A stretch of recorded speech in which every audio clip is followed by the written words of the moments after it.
Jack Nolan with Notre Dame defensive coordinator Clark Lee, your first year as a defensive coordinator. Talk about the transition, because I know it's not easy.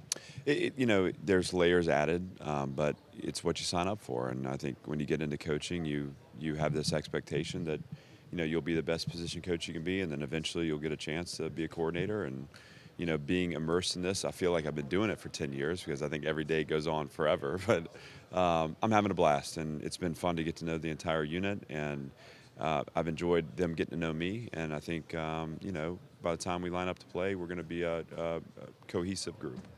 And what I'm hearing both from players and your fellow assistant coaches is it's been a seamless transition for a variety of reasons. I know one is you're running the same scheme. You haven't changed the scheme. So while the voice may have changed, what you're trying to accomplish has not.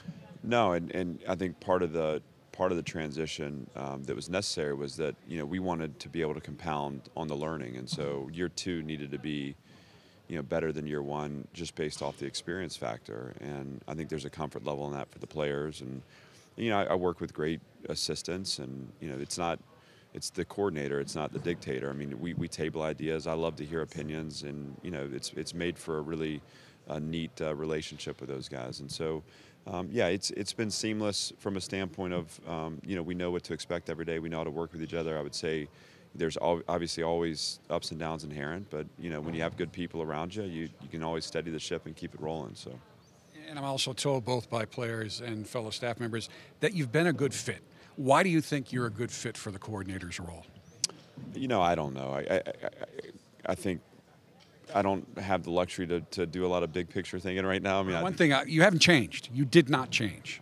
I think that's important. I don't. When Coach named me coordinator, I didn't all of a sudden find all the answers. I mean, I think acknowledging my own faults and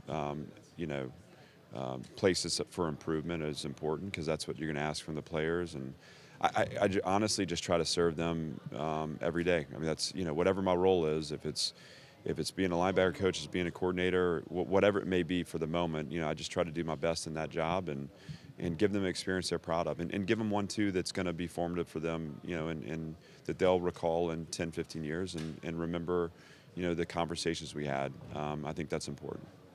And throughout your college career, you've always coached linebackers. You are still coaching linebackers, and you got a couple of studs in the main two positions in Coney and Tranquil, and then you got a bunch of young, talented guys. So talk about that unit and what you're expecting from it. It's always nice to have some veteran experience, and obviously veteran experience is also two really fine players, and so we lean on them. The mentoring that's happened this year, that evolution's been fascinating to me. Watching Drew Tranquil and Tavon Coney take young players under their wing, and I've never really seen it anywhere I've been at this level. And so you see two guys that are anxious to leave an imprint on a program, to leave a legacy, to help solidify the depth chart for this year. And they have willing pupils that are there ready to listen. I mean, Bo Bauer, Jack Lamb, Jordan Jim Markeith. I mean, all those guys are working hard.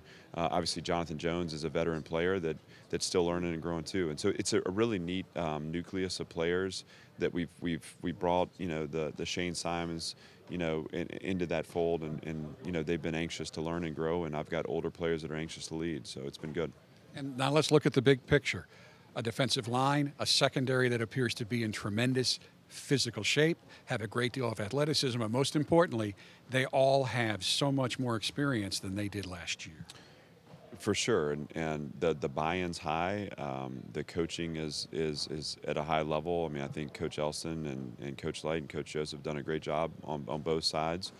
And so you just see this digging deep into the details of what we need to accomplish from an execution standpoint, and I think they're finding success when they do that. And so I'm anxious to get out there and play a game. I know I'm going to use every bit of preparation that we can, from now until that point. But I know these guys have worked really hard for this moment, and we'll be anxious to tee it up and get after it some. You can't start with a bigger challenge than starting the season with Michigan, but tell me, in your mind's eye, when that game is over, what are you expecting to have seen from your defensive unit? I hope that defense as a unit, or what I've seen is one that is wired to respond to adversity the right way, that handles success the right way. I mean, I hope that we keep a consistent output from the first snap to the last snap, and no matter the circumstances, we never compromise our standards. That's all I want to see. I mean, you know, I'm going to make mistakes as a play caller. I'm sure players here and there will make mistakes from an execution standpoint. You know, we've got each other's back on that respect. And so, you know, I want to see the spirit of a group. I think that game will be analyzed for better or for worse, so many different ways, you know, but it's not a one-game season, and I think we got to look at it, learn from it, and grow from it. But more importantly, I think we're just anxious to lock arms and go after it. All right, Clark, thank you for the time. Thank you so much. With Notre Dame defensive coordinator Clark Lea, I'm Jack Nolan, Fighting Irish Media.